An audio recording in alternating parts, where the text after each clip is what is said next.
The ministry is now focused on the secure transfer and timely processing of the assessment materials in readiness for release and placement decisions. I continue to warn Kenyans, please allow the students, allow the learners to do their exams. For instance, there are situations in Nairobi and other parts of the country where 5 or so people were arrested impersonating as the students. When we've indicated very clearly that this year's examination scripts are individualized, in the sense that there is an actual photo of the student on the script. So when you send somebody else to try and do the exam on behalf of the child, in fact, it is foolishness because it is automatic that they will not be the same people, so they'll be arrested. Na kutoka jiji kuu jijini Nairobi tuelekee katika kaunti ya Migori. Ni kwamba wakilishi wadi wawili kaunti ya Migori, Samson Olima Obonyo wa wadi ya North Kadem na Eunice Odi wa Central Kamagambo wameapa kuelekea mahakamani kupinga kusimamishwa kwao kutoka bunge, wakidai wameondolewa kwa sababu za kuhoji matumizi mabaya ya fedha za umma. Wajumbe hao waliosimamishwa kwa siku takribani siku 60 na siku 30 mtawalia wanasema watatafuta haki ya kusimamishwa kazi, wakisema kwamba walisimamishwa kazi kinyume na sheria. Mwandishi wetu Lennox Odede kutoka kaunti ya Migori ana taarifa hiyo kwa kina. Siku moja tu baada ya mwakilishi wadi wa North Kadem Samson Olima Obonyo pamoja na mwenzake wa Central Kanyamkago Eunice Odi kusimamishwa kuhudhuria vikao vya bunge la kaunti ya Migori kwa siku 30 na siku 60 mtawalia, viongozi hao sasa wameapa kufika mahakamani kupinga uamuzi uliofanywa na Speaker Christopher Rusana. Wawakilishi hao wanasema kwa walisimamishwa kwa sababu ya kuchunguza matumizi ya fedha za umma, hasa kuhusu malipo yenye utata. On this same matter that we are talking about, the issue of payment, I have documents here at hand clearly showing that they gave wrong information to members, because they did not at any given time mention these payments. As a person given mandate to ensure that my public funds are properly used, should I sit down somewhere, see all this money eaten at the expense of the people who do not have drugs in the hospitals, who do not have clean water to drink, who do not have roads, who do not have hospitals, who do not have ECD classes for our young learners? I cannot do this, and I want to say categorically that he has suspended us today. Actually, me, I was suspended for 60 days. Sasa wanalalamika kwamba hawakupata nafasi ya kusikilizwa kwa haki na uongozi wa bunge hilo. We had a gross misconduct. Article 50 of the Constitution, our standing order number 50, requires that we are given fair hearing. Why can't they give us an opportunity to say why we feel that they are stealing from the public? The House is governed by laws. And we have what we call our standing order. We have standing order number 104, 109, that speaks to gross misconduct, or what we call disorderly. Those standing orders that I've quoted only gives the Speaker the power to suspend a member who is disorderly and has committed that gross misconduct. Only gives him a power to suspend such a member for only 3 days. Stolen.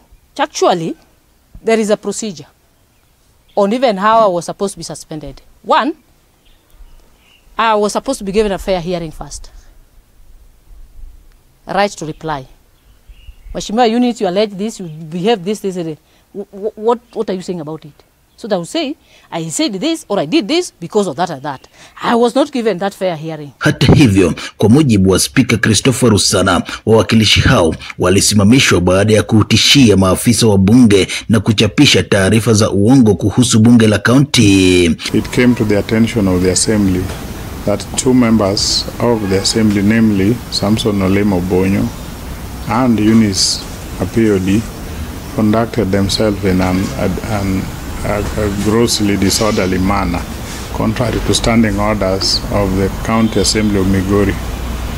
Consequently, and as provided by the provisions of the standing orders, I gave them suspension according to what the standing orders stipulates. they threatened officers of the county assembly, including myself, and they also published false information regarding the assembly. Rusana ameongeza kuwa swala hilo limepelekwa kwa kamati ya madaraka na heshima za bunge kwa ajili ya kusikilizwa kwa haki. Na suspension from services means that for the duration that they were suspended, they are not supposed to participate in any assembly event. So there's no way they can come back before that suspension period is over. Moreover, for purpose of fair hearing, no suspension is to put you on hold, on notice. I referred them to a relevant committee called the Powers and Privileges, which will look at their cases, and they can exculpate themselves, they can exonerate themselves through that committee. If the sentence they were given was too harsh, then they can present themselves in that committee and come back sooner than the suspension period. Wawakilishi hao wamesema kuwa watachukua hatua za kisheria kuhakikisha kuwa uamuzi huo unabatilishwa na warejeshwe kushiriki katika shughuli za bunge. This is impunity, this is abuse of office, this is abuse of power, and we are here to confirm to you that we are not letting. It requires that a member can only be suspended for 3 sittings. The first sitting was today. The second is in this afternoon. Bila shaka Eunice Odi ni mwakilishi wadi wa wadi ya Central Kanyamkago, sio Central Kamagambo kama nilivyokuwa nimetaja hapo awali. Na mtukiachana na habari hiyo kutoka kaunti ya Migori, ni kwamba kwingineko ni kwamba baadhi ya wadi na maeneo bunge nchini yakitazamia uchaguzi mdogo Novemba 27 mwaka huu. Tume ya uchaguzi na mipaka nchini Kenya IEBC imetoa onyo kwa wanasiasa wanaoendeleza semi za uchochezi wa kugawanya wa Kenya kuhusu wizi wa kura. Only way your voice can be heard is through the ballot, not fighting. You can't go to the street and achieve what you want to achieve. You need to go to the ballot and make sure that you achieve your objective. By doing so, you'll actually get good leaders. This is an opportunity that you have, the youth of Kenya. If you want to make a difference, if you want to have an impact, a lasting impact in society, your voters card. Katika kaunti ya Migori ni kwamba mzozo wako na jamii za Kuria na Kipsigis ukiendelea. Mratibu wa usalama Nyanza Frola Mworoa ametoa onyo kwa wakazi wanaomiliki bunduki kinyume na sheria. Akizungumza huko Kegonga, amesisitiza kuwa serikali itatokomeza mauaji ya raia kwa mtutu wa bunduki dhidi ya wakazi wa mipaka ya Migori na Narok. Aidha, waathiriwa wa mauaji haya wameitaka ya kwamba hizo bunduki zote lazima, na ninarudia, lazima tuzikusanye. Hakuna raia ambaye anakubaliwa kubeba bunduki bila kibali. Na ninataka kusema hapa kwamba kama unajua uko na bunduki haramu, kama unajua uko na bunduki ambayo ni haramu, tafadhali isalimishe kwa kituo ambacho kiko karibu. Ikiuliza vyombo vya usalama, vyombo vya uchunguzi, vyombo vya CID vimefika wapi na wapi washukiwa ambao wameshikwa ili kuleta haki katika familia hii. Nilipoteza mtoto wangu tarehe 10 mwezi wa 8. Na kwa uchungu mtoto wangu alipiwa marisasi 8 na serikali haijachukua chukumu mpaka saa hizi. Ninalia, ninaumia mtoto wangu. Enyewe mwanangu aliuawa kwa marisasi, kupigwa marisasi. Na mpaka sasa hivi serikali haijachukua hatua ya kushika hiyo bunduki ama kupata hiyo bunduki iliyomuua mtoto wangu. Ila nadai haki ya... Na kutoka kaunti ya Migori tunatumai kwamba familia hizo zitapata haki kwa kutokana na kilio chao. Lakini hadi kufikia sasa turuhusu tuchukue mapumziko mafupi hapa studioni. Mtazamaji wa Ndizi TV Africa, zidi kutufuatilia, kusema nasi kupitia mitandao yote ya kijamii. Usiende mbali, tutakuwa tunarejea kwa habari hizo na nyingine nyingi.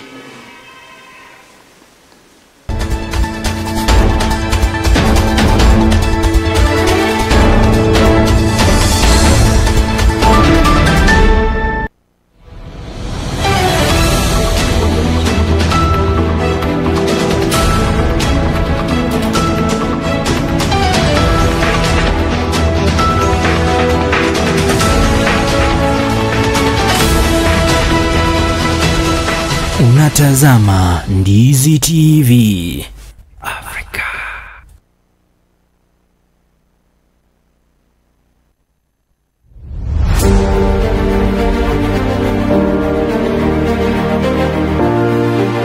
Naam, ni wakati wa kusikiza sauti inayobeba maono, busara na hali halisi ya kisiasa humu nchini.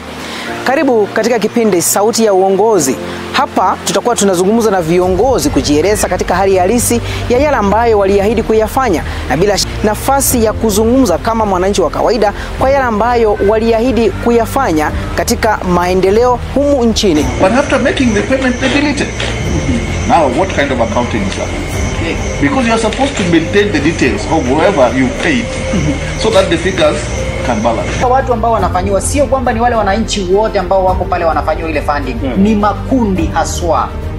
Na zile pesa kufika katika makundi ikamfikia mwananchi yule ambaye alikuwa anachangiwa akapata kiasi kidogo cha pesa. Ina maana kule kuzurula, ule msururu wa kuzunguka inakuwa ni kama ni null and void kwa mwananchi, anaiona kwamba analagaiwa. If you graduated in 2016 and somebody graduated in 2020, the 2016 was to be given priority to get that job. But nowadays, members of parliament have taken over. They get the letters, they dish them in funerals, others they sell them to the highest bidder. Kila wiki tutakuletea mahojiano ya kina na viongozi kutoka sekta mbalimbali na jamii kwa ujumla. Je, unajiuliza maswali ni kipi ambacho kinajiri nyuma ya pasia la uongozi? Basi hapa ndipo unapaswa kukaa mkao wa kutazama na kusikiza. Usikose Sauti ya Uongozi kila siku ya Jumamosi kuanzia saa 1 jioni hadi saa 3 jioni. Ndani ya Ndizi TV Afrika, nami Jeff Nyakundi. Sauti ya Uongozi. Tunazungumza, tunajenga, tunabadilika.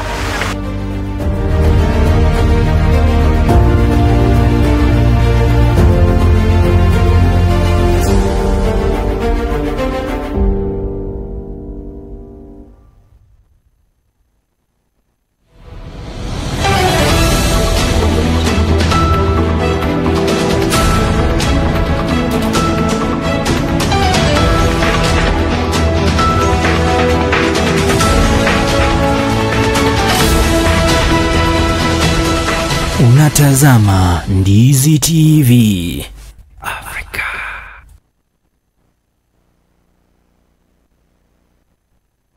Je, wewe ni mmiliki wa aina ya gari aina ya Alto, Probox, Harrier, V8 na Lexus? Jipatie brake pads kwa bei nafuu hivi sasa. Vilevile oil filters kwa gari aina ya Toyota na vilevile Subaru. Ili upokee popote ulipo, piga simu kupitia nambari 0739318606.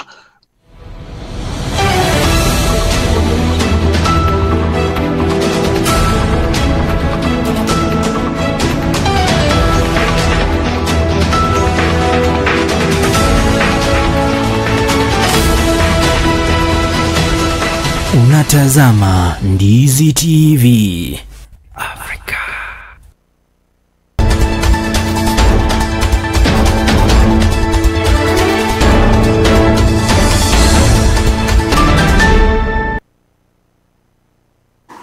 Mtazamaji wa Ndizi TV Afrika, karibu tena katika awamu ya pili ya Ndizi saa 1, ikiwa ni siku ya 5 mwezi Septemba mwaka 2025.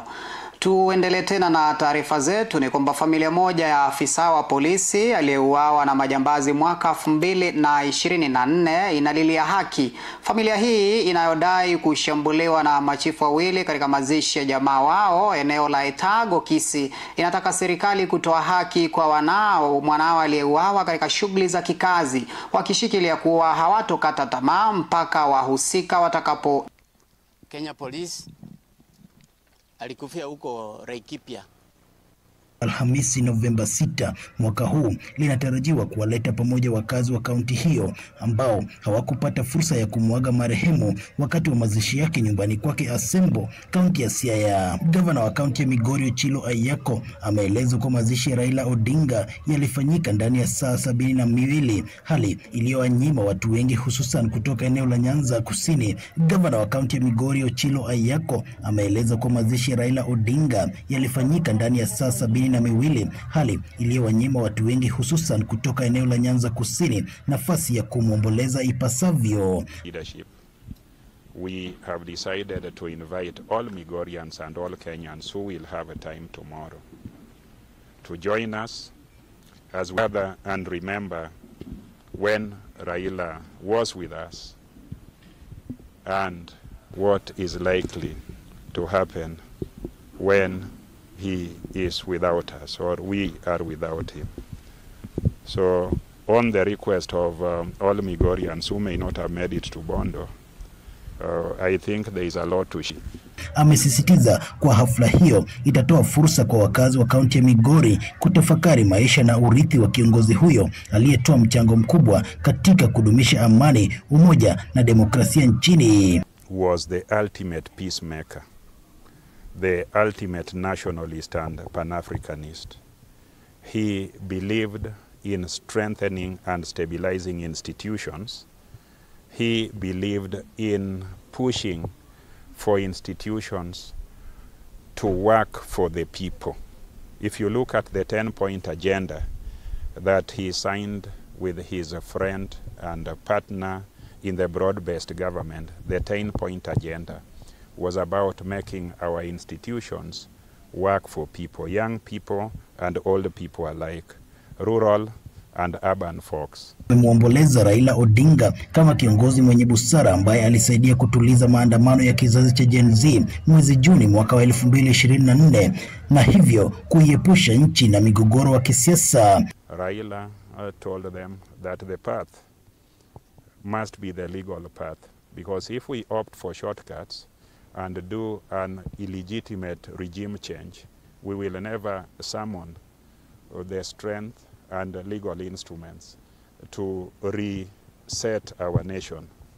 If we depose of our national leadership through unconstitutional means, if we topple parliament through unconstitutional means, then nobody will have the ability to summon the whole nation and bring it back to order, what Somali has been unable to do.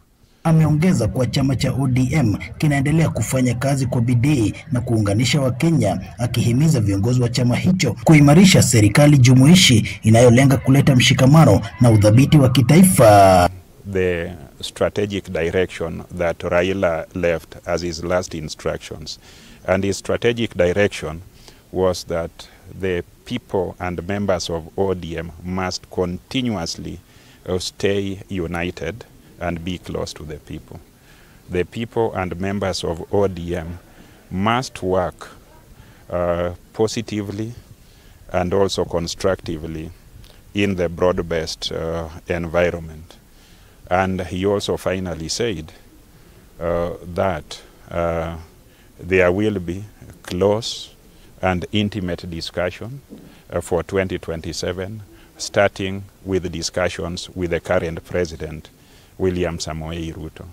Now, when you are having discussions, people don't discuss in rallies, and people do not throw out conditions or conditionalities when you are having discussions. But he said that his party, ODM, which is my party, and the party of the current president and his coalition, Kenya Kwanza, are engaged in deep discussions, and the details will be made public to the people of Kenya at the appropriate time. Nikiripotia Ndizi TV Africa kutoka kaunti ya Migori, mimi ni Lennox Odede.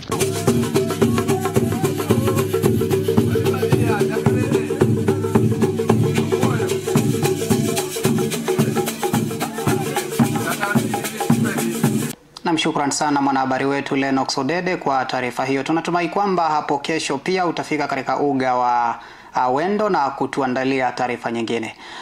Turejee katika jiji kuu jijini Nairobi, tuangazie taarifa nyingine. Ni kwamba balozi wa South Sudan ama Sudan humo nchini Mohamed Hussein ama Mohamed Osman ametaka Umoja wa Mataifa kufanya uchunguzi kuhusu washukiwa wanaofadhili kundi la wanamgambo wa RFS linaloendeleza mauaji ya halaiki nchini humo.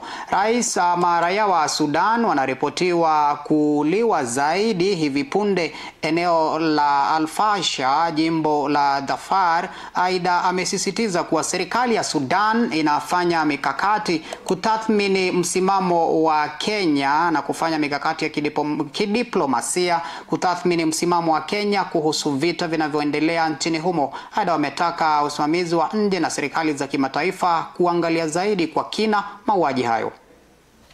If the international community truly wishes to demonstrate its commitment to peace and humanity in Sudan, it must act decisively to stop the flow of weapons, mercenaries, and financing to the militia, to enforce the existing embargo, and to hold accountable all those states or non-state actors who enable such grave violations. Every weapon delivered to the RSF militia is a weapon trained against innocent civilians. Every delay caused Sudanese. Na kutoka jijini Nairobi tuvuke mipaka kuelekea nchini Tanzania.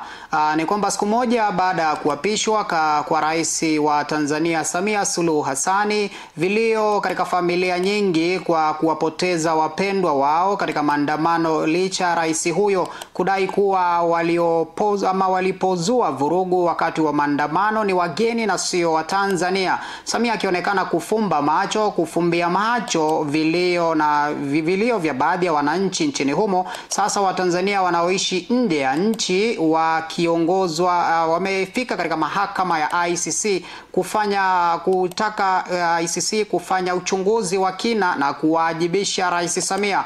Wananchi wa taifa la Afrika Kusini waliandamana hii leo wakipaza sauti zao kushinikiza ICC kumtia